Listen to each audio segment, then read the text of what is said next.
Welcome to Streams of Income with self-help author Ryan Rieger. For the next hour, you'll hear proven methods for how to live the multiple income streams dream. Ryan is passionate about helping others discover their gifts and start their own business. He's published 5 books, and his courses and group coaching programs have changed the lives of thousands of students all over the world.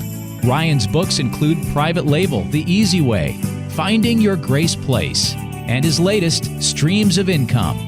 And now, here's your host, Ryan Rieger. Hey guys, welcome back to the Streams of Income radio show. I'm your host, Ryan Rieger, and today we are chatting with my friend Rocky Lalvani. Rocky is an immigrant. His parents, when he was young, immigrated from India here to the United States, and he helps businesses become profitable. So he is a Profit First certified planner, for certified coach, and he is creating a course to serve people who aren't at the level yet to be able to afford the one-on-one coaching that he offers. We had an awesome conversation about what is Profit First, why you should pay yourself, how to actually do it. There's a book called Profit First that he is a student of, and he actually took me through much of what the book is all about, a kind of an overview summary of the book and why profit is so important. If we are not profitable as business owners, we will not be business owners very long. And it's so easy to put money, quote, back into the business. And he said, it's okay to do that, but you need to do it with intentionality.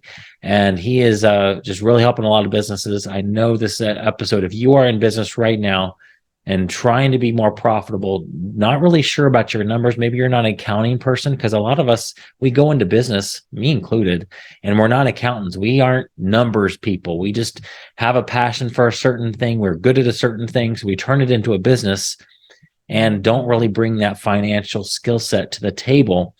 But as a one-man show, you've got to know your numbers in a business. And surprisingly, very few people, business owners he talks to, really understand their numbers or do anything with it. And this Profit First strategy really simplifies things to make it easy to look at your bank accounts and decide, do I have enough money for advertising? Do I have enough money to do this and to do that? But number one, you're paying yourself first. So you're seeing the fruits of your labor early on, and you get into a habit of being profitable and taking profit. So that's what this episode's about. He's got an awesome course that is just launching. So if you're interested in that, there'll be a link in the show notes. And here's my interview with Rocky. Rocky, welcome to Streams of Income. Thank you so much for having me here, Ryan. Excited to chat with you today. Yeah, me too. So last time we hung out at Social Media Marketing World a few years ago. Right before, was that in 2019, right before the world collapsed? It was March. I was in California for a week and a half, and I flew from California to Florida. And I remember sitting there, and we're looking out over the gates of Disney, and we're like, is this COVID thing real? Like, people don't seem to care. Right. And I left Florida, I think Monday, and Thursday, the world shut down. Yeah. Man, we got that conference in right in the nick of time. Right in the nick of time. Oh my gosh. Well, I love hearing people's stories. So I know we're here to talk about Profit First and how you turn that into a business and how you got a course coming out about it, which is so cool. But I love stories. So take me back to the younger Rocky. Yeah. So, it's funny when I look backwards, I can connect all the dots. But I never could have connected them forward. Like no idea whatsoever. Yes. So I'm an immigrant. We came here when I was a little kid, my parents starting over in life, trying to figure out the American dream. Yeah. And it was somewhat unique in that money was a normal conversation. It was a normal conversation in the house. It was a normal conversation with their friends. And so I just assumed people talked about money. Yeah. There were also a lot of people were at a wide variety of incomes. So, a lot of people were starting over. They had different levels of income, different jobs and so forth. So we saw people at all different income levels. So I think that was just, hey, there's an opportunity to make money. There's an opportunity to do that. Yeah. And as a kid, I was like, I want to be rich. Like, I want to be a millionaire, right? Yeah, where did your parents immigrate from? They came from India. Okay. Wow. So cultural shift, very different time than it is today. So, navigating through all of that. But I was always the one who wanted to kind of hustle and make a buck. So, early paper route, that kind of thing. Uh-huh. And then what I was doing when I was a kid is I would go into New York City. We lived in Jersey. Uh-huh. I would buy stuff wholesale and I would bring it back and I'd mark it up 100% and sell it to my friends and teachers. Love it. So back then it was like, the credit card calculator first came out, or there was a lot of digital stuff just coming out. So I would just kind of go buy that kind of stuff, or even just cassette tapes. You'd buy 100 of them and you could split them up and mark them up, because there was no Five Below back then, right? There was no real Walmart.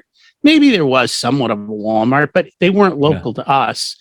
I think the closest to that was Woolworth and Kmart. I remember Woolworth. And Kmart. And Kmart, but I could undercut them, so that's awesome. I was doing that. So I was always making money as a kid. Yeah.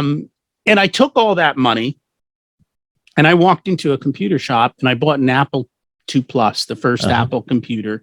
So that was $2,000 in cash. It had a whopping 4K of memory, right? Super powerful. Right.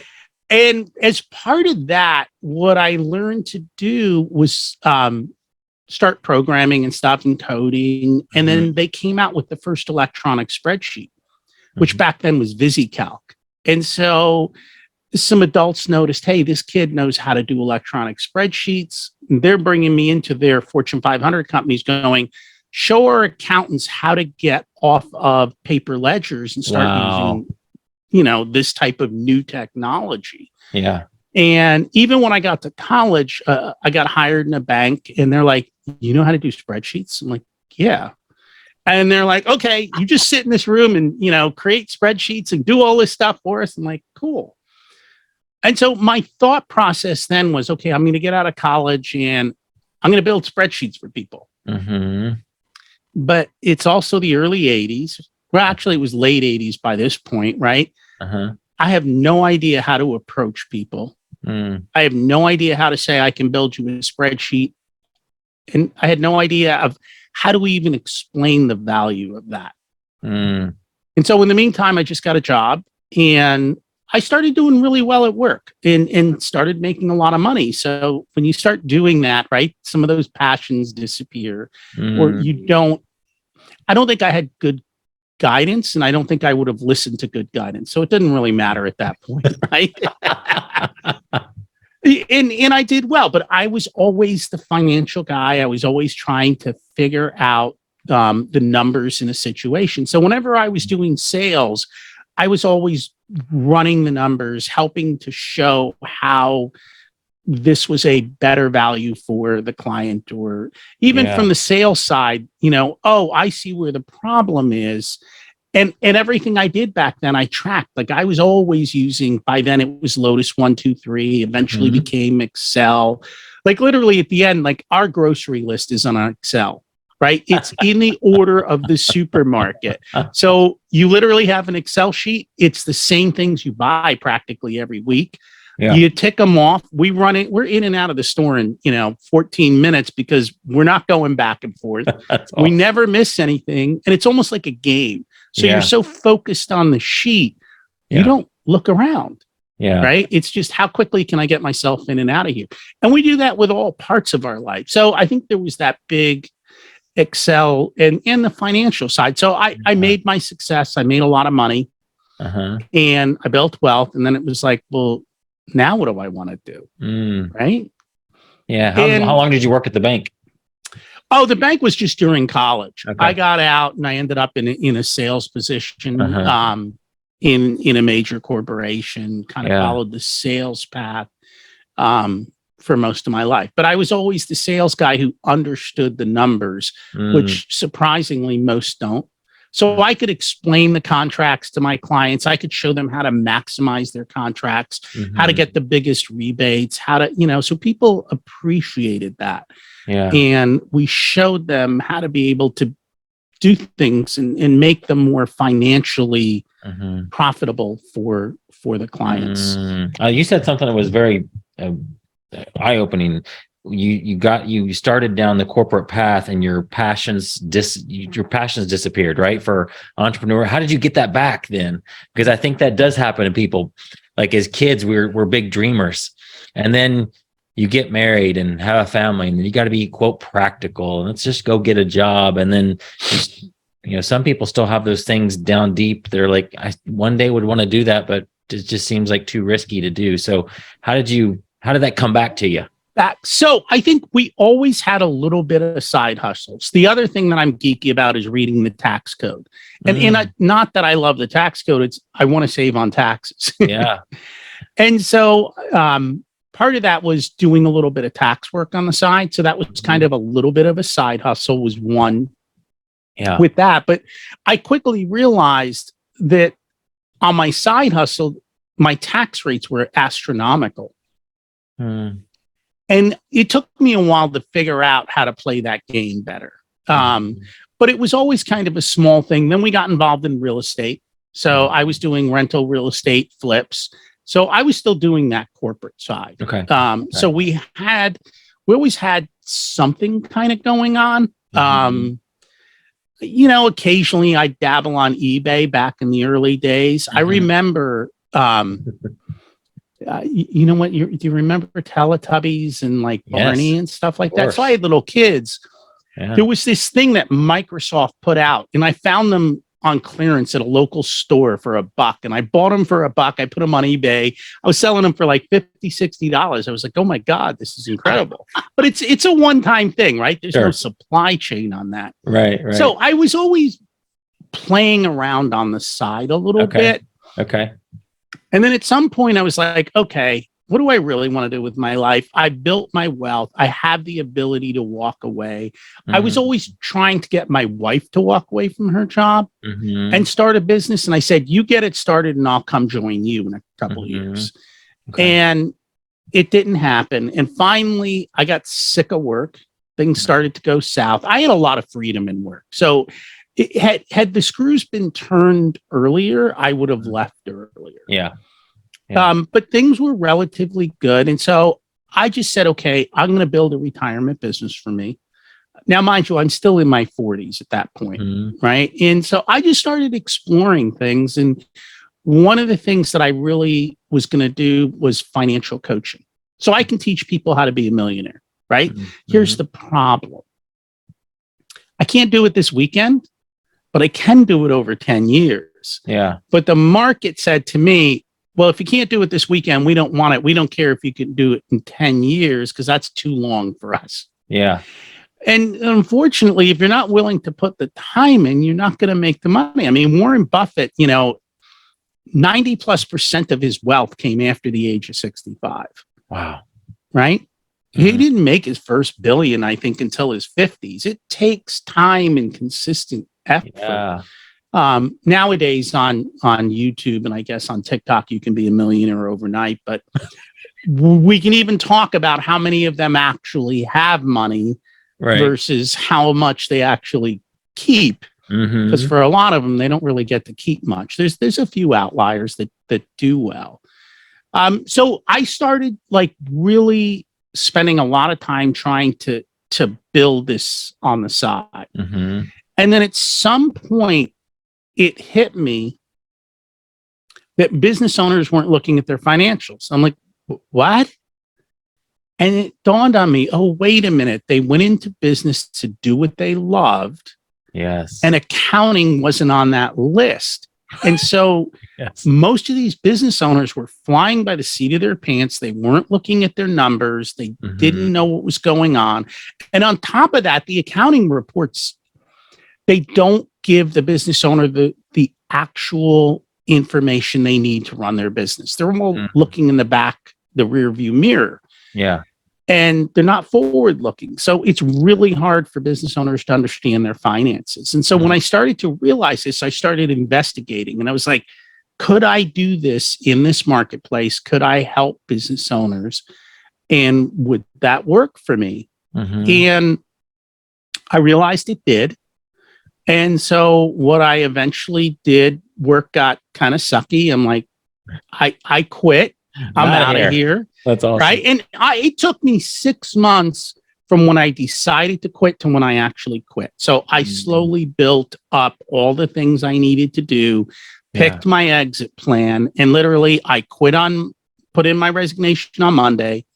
I met with Profit First on Wednesday and signed their paperwork to join them. Like everything was locked and loaded to roll. Nice. And then 6 months later, we were sitting in Florida and COVID happened and the world turned upside down.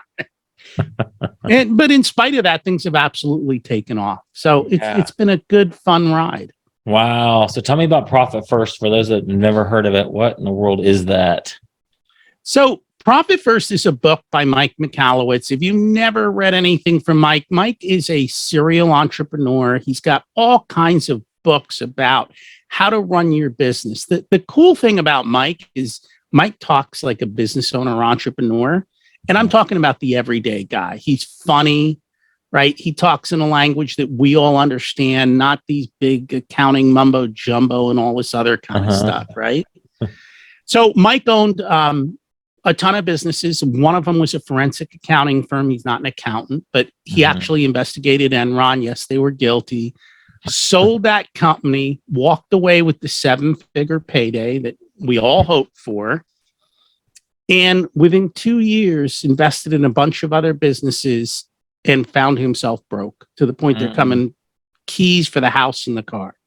And he's like, how did I screw this up? And he really started to think long and hard about what he wanted to do next and what happened. And one of the ahas he got was we were given the wrong equation for profit. So everyone's told sales minus expenses equals profit. What happens then is profit's a leftover. It's an afterthought, right? Even when Mike ran his company, he said, we were never profitable. He goes, I made my profit when I sold the company. So profit was an event rather than a habit.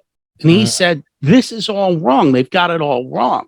He said, let's change the equation to sales minus profit equals expenses. And now we take our profit first, right? We're supposed to pay ourselves first. We said our business was going to be profitable. Why aren't we doing that up front? And so from that, like that was literally a chapter in one of his books, and it got so much traction. He went out and wrote an entire book on it amongst his so many other books. And then he's built this entire company, which is Profit First, on going out and helping other business owners to essentially put profit first. This is a cash flow system. It's not an accounting system. It's designed to work the way business owners work. So let's face it, most business owners get their phone out, look at their bank account and say, do I have money? Do I not have money? Can I spend? Can I not spend? And it's designed to leverage those habits and use them to our advantage. And that's the way that the system works. So you don't have to read Excel sheets. You don't have to figure out a P&L. You just have to basically look at your bank account and segregate everything so that it makes you profitable. Yeah. Is it easy to go in like practically what that means? Like talk about a business that's doing it the old way and what that looks like practically without going too deep in the weeds and So in Mike's book, he shows you by the size of your business what your targets should be. But then what he says is you're not there today for most people. And what he did was, have you ever heard of the envelope system, like maybe Dave Ramsey? Yeah. So you're familiar with that. So the envelope system is back in the old days when people got money, they would take their cash and they would say, okay, I need money for rent. And they'd put it in the rent envelope. And they take money for food and they'd put it in the grocery envelope, right? And you had to pay the utility bill and that went in the utility envelope. Back then, people actually saved for Christmas, right? So they're not sitting there going, oh my God, how do I pay for these gifts? They had the cash. Then we put a couple dollars in a Christmas envelope all year long. Yeah. And when you went to the grocery store, you took the grocery envelope, and when it ran out of money, you stopped spending. You learned how to make do with what you had. Yeah. Well, it's the exact same system for business owners. But instead of sitting around with cash and envelopes waiting for everyone to steal it, we use bank accounts. And basically what happens is we have one account that's called the income account where all your money comes in. So you can always look at your income account and see how much money's come in. And then we take our money from our income account and we allocate it. So guess where the first place we allocate to? It's the profit. The profit, exactly. Yeah. That's simple. Whatever your percentage of wherever you're starting, we put money in our profit account. Now we have profit and we have it in cash. The next thing we allocate for is your pay, because most business owners don't pay themselves until last. And when they're starting a business, they're afraid to pay themselves. Yeah. And so we allocate money to your pay. Just because we allocate money to your pay doesn't mean you don't have to pay yourself. You can let it build up in the business for a while if you're uncomfortable taking money out of the business.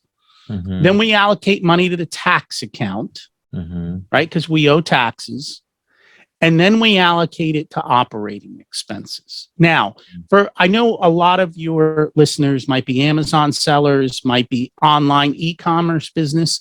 If you've got an e-commerce business where you've got a relatively high cost of goods, or you need to order from China, you got 6-month time frames, we sometimes set up a separate account that's called cost of goods. And you take that percentage and you put it aside so that the next time you need to place an order, it's not, how do I afford this? It's like, oh, I have cash here to buy my next order. And I'm ready to go. And if you've got a fast growing business, let's just say your cost of goods is 20%. We might put 30% in cost of goods so that now you can buy 1.5 units on every sale. And so that allows you to grow. And then you've got your OPEX, which is all your overhead accounts. Now, when you go to your bank, you can say, okay, how much income came in since the last time? How much do I have in my operating account to spend? And then how much is in my cost of goods? How much can I order? Like all of this stuff becomes clear and the actual cash is there to be able to do it. And that's literally the gist of the entire system is give every dollar a job, put it where it belongs, and then use it for that intended purpose. I would imagine this it's a mindset thing that people have to get over, right? To switch to this. It's a mindset issue. It literally is. And the other thing that people go is, oh, that's so simple, it'll never work. Or I'll do it on a spreadsheet. Here's the bottom line. You don't look at your spreadsheets now. Okay. You're not a geek like me, right? So if you're not looking at your spreadsheets or your accounting system to make financial decisions, you're never going to do that. You're looking at your bank accounts. You can still look at your bank accounts and say, okay, I have money, I don't have money, and you know how to appropriately spend for it. Sometimes, if you've got a high marketing budget, we'll even put money aside for marketing. So, okay, this is my marketing budget. And if I run out of marketing money, I go, oh, what happened? I ran out of marketing money. There's a problem in the system. You get an early warning indicator. So each of these accounts is like a check engine light. Oh, my marketing's not working. Oh, my overhead's too high. Oh, this. When you've got a big pile of money, you'll spend it all and you won't think. And then the bills come and you go, oh my God, how am I supposed to pay for taxes? How am I supposed to order from China? How am I supposed to do this? That's good. Man. So what give an example of like maybe it's broken up even more minute, but like a 0 to 500K business versus over 500K. Well, how much what's the percentages for profit that you're supposed to shoot for? So in the book, no matter how big your business is, Mike always has 15% for taxes. So owners pay and profit, like profit starts out at about 5% and it maxes out at 17%. So the 17%, $10 million. Owners' compensation, so their pay, it starts at 50%. And then it slowly goes down to 3%. So if you think about it, you're running a $10 million business. You're now the CEO or the owner. You're not doing the day-to-day. When you're a one-man shop just starting out, hey, all of this money is coming to pay you at the beginning. And so it's sliding scales up and down. Okay. And what we do is we start with where you are today. Mm. And then we make little changes. This is not overnight success, right? Mm-hmm. That's always been my story. It's not overnight success.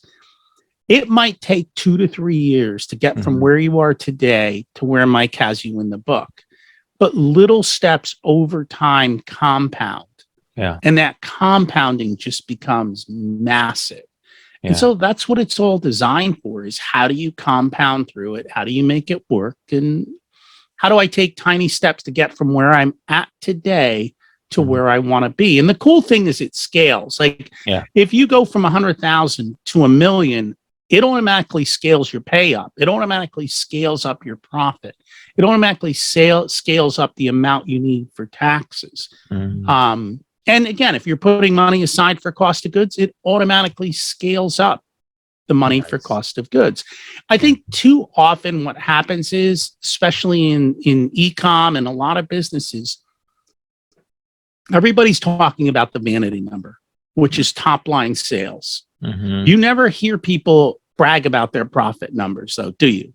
No. Everybody's always, because it takes so long to find out if you're profitable or not profitable. It's usually much later in the cycle. So everyone's always thumping their chest like, oh, I had a 7-figure launch. And I'm always like, well, how much did that cost you? And they're like, 7 figures in the dollar. I'm like, so wait a minute. You just did a 7-figure launch and everyone's clapping. There's this guy who hands out records, right? For the $1 million sales funnel. Yes. You start talking to the people behind the scenes and you start to hear that they don't have cash. They don't have money. They spent it all on advertising, software, affiliate fees. I mean, these platforms take a big chunk of money. Yeah. Right. And I think this is what people don't realize. Oh, I bought this for $10. I sold it for 20. I'm profitable. Wait a minute. You sold it for 20.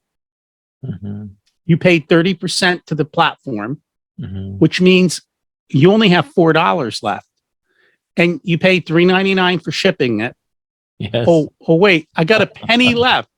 I got to run my entire business, pay myself, pay for software, pay for everything off of this penny left. And I think that's where people, they die a slow death. Yeah. Because they haven't done the back of the math to understand what's really going on in the finances of their business. And that's a big part of what we try and help them do, is to understand that and understand how all the different things come together. So, I mean, I love getting into clients' dashboards, especially on Amazon. Like we'll go in and we'll sort everything. I'm like, let's look at your profit margins. And they're like, wait a minute.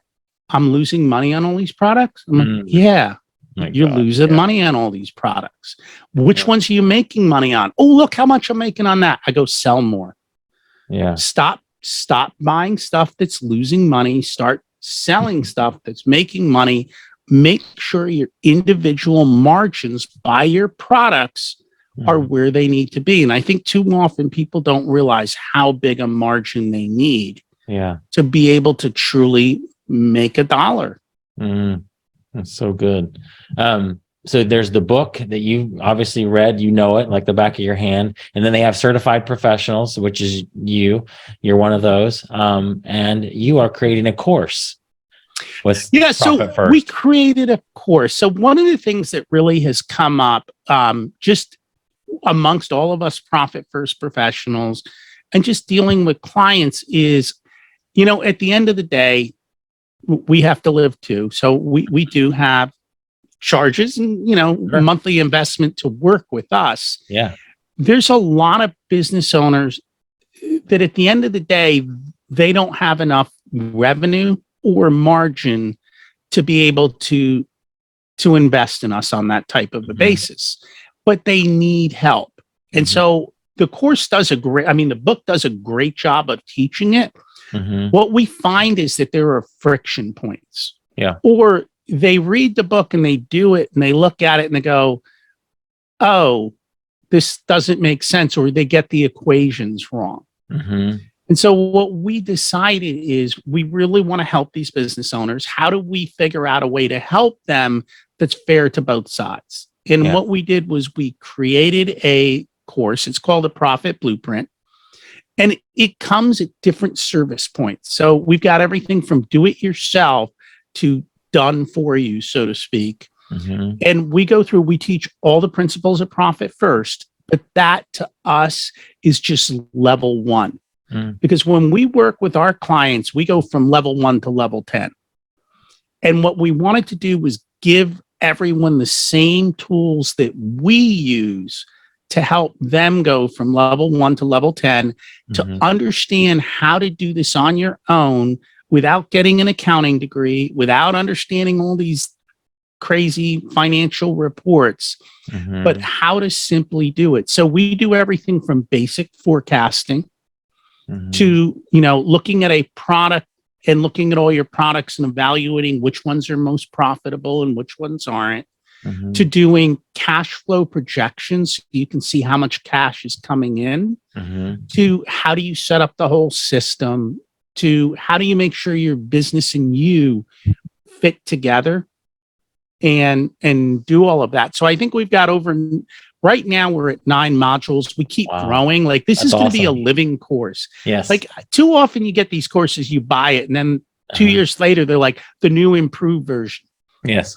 We're just going to keep improving. There will be no new improved version, so to speak. That's awesome. We'll just keep adding to it, and we're gonna create so many niches within it. I think there's like 85 videos, but they're so short. They're like 3 to 7 minutes, and you don't have to watch all of them. Like we're like, hey, pick and choose. Here's beginner level. Here's advanced level. Do what you can to get started.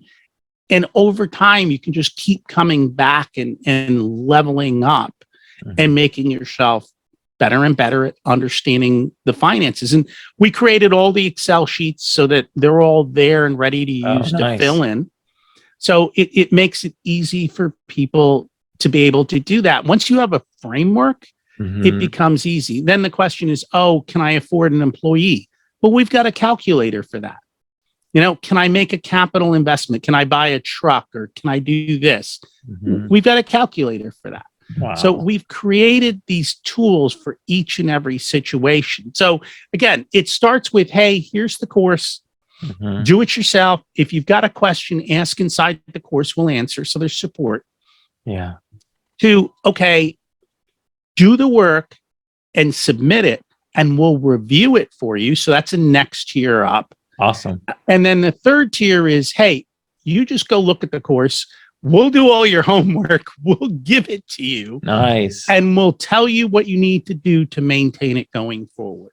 So depending on where they're at or what they want, we're offering different levels of support all below where we work with you one-on-one. So if you're a big e-commerce person, you're generating revenue, but you're not keeping it, then a one-on-one solution might be the best. And I'll be honest, I've worked with e-commerce people that have 3 and 4 and 5 million in revenue. The dirty secret is they're not taking any of it home. Yeah. Right. Wow. It's all going right back out the door. They're using borrowed money, and they're wondering where all their borrowed money went. And they're struggling with their financials. It is not hard in the world of e-com to get your overhead just all these softwares and all the this and the that. Yeah. It adds up fast. It adds up fast, doesn't it? Yeah. What about the person who wants to build their business and they put all the money back into the business to grow it faster? Do you still tell that person, hey, that's great that you want to grow your business faster, but you should still start taking profits and pay yourself? Or how do you handle that person? Maybe they already have a full-time job, so they don't need the business to pay the bills. They're doing this as a side hustle, but it's starting to grow, and everything's going back into the business. So I think what happens, people fool themselves when they say that, right? They're just saying, everything's going back in the business, but it's not going back with any intention. Right? When are you going to make profit a habit? Yeah. That's my question. So we build the profit muscle up front. You pull all the profit from the company. Now we have a couple of different decisions at this point. Number one, if you have debt, we can use profit to get you out of debt. Mm-hmm. So that's one thing. Two, we want you to pull some profit out because I want you to create another stream of income somewhere else. Right? So things go up and down. Mm-hmm. Pulling the profits out and building another stream of income or building a capital base for your next venture, whatever that opportunity, or investing in another venture. So we want you to do that. Next, we want you to celebrate a little bit. You work hard. Come on, let's have a little fun. Let's take our profit and let's go enjoy a little bit of life. Yeah. Lastly, I want to reinvest in my business. Okay, I've got a profit account. I have 20, 30, 50, 100 grand in my profit account. Now I'm going to take my profit account and say, where is the best place to deploy this capital in my business? Rather than just constantly saying, oh, I'm reinvesting in my business, right? Yeah. Without any intentionality, without anything. And I think we get caught in that trap. Yeah. So I'd rather they be intentional about how they're going to do that. The other thing the profit account does is it creates a cushion of cash so that if there is a problem, you can get through the problem. You have the reserves to handle getting punched in the face. Because the reality is, as a business owner, we're getting punched in the face constantly. It hurts. But when you've got cash, you get through it. Yeah. You deal with it. You figure your way out to the next step. Yeah. If you haven't done that, if you're on margin, living on the razor's edge all the time, it gets very, very difficult and very, very hard. Yeah. And so I think you just have to be intentional with it. And everything in the course is about building intentionality. From deciding what is it that you want, how are you going to do these different types of things. It's a much more holistic approach than just here are the numbers. Yeah. And so forth. And even within the course, we have calculators to say, okay, how many leads do I have coming in? What's my conversion rate on leads? What does that generate for total revenue? How many repeat customers do I have? What does that help me with for my sales? So you can start looking at your business as a math equation and say, well, wait a minute. If I get 4 leads and I only get 1 sale, what if I improve the process? What if I get 4 leads and I get 2 sales? Well, I just doubled my sales without doing any extra work, right? Right. Yeah. So looking at that, also looking at, within the individual products, where are my margins the best? Because that's where I'm going to focus my efforts. The world is telling me where they want to give money.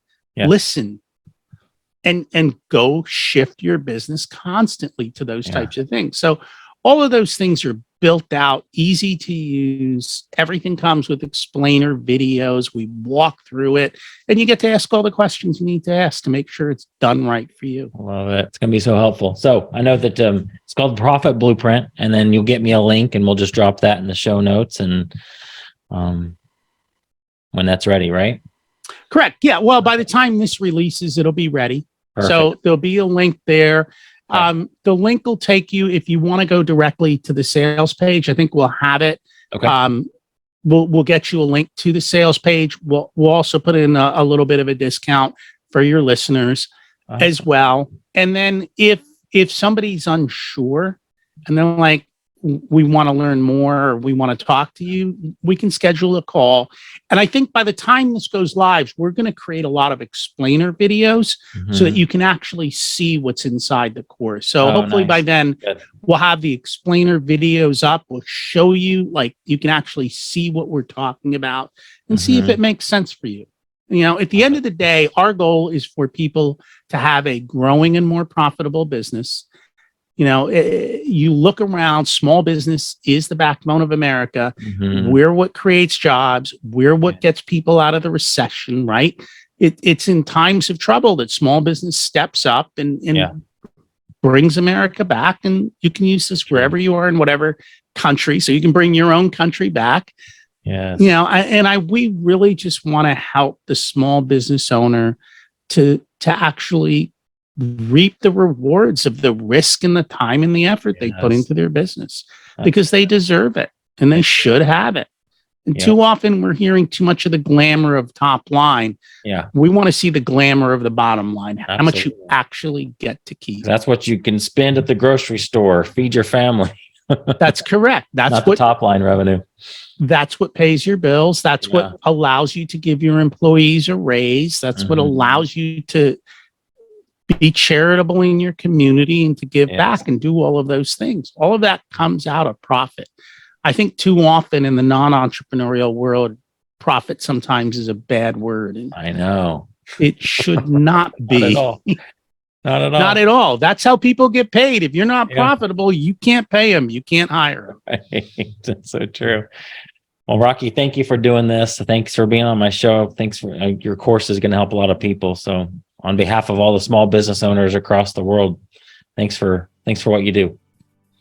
And thank you for having me. And actually, if I could ask your listeners for a thank you. Go for it. If you like what Ryan does, will you say thank you to Ryan by liking his podcast or leaving a review, or best off, just share it with somebody you think that might enjoy it. Yeah. He would very much appreciate that. Yes, I would. Rocky, thank you so much. Appreciate it. It's been an honor to have you on my show. Thank you so much for having me. And we teach everything that we do on the Profit Answer Man podcast. Awesome. Love it. Thank you, sir. You've been listening to Streams of Income with self-help author Ryan Rieger. From right here in the Dallas Metroplex, Ryan teaches several entrepreneurial courses and group coaching programs to students all over the world. Be sure to listen next week at the same time for Streams of Income with Ryan Rieger.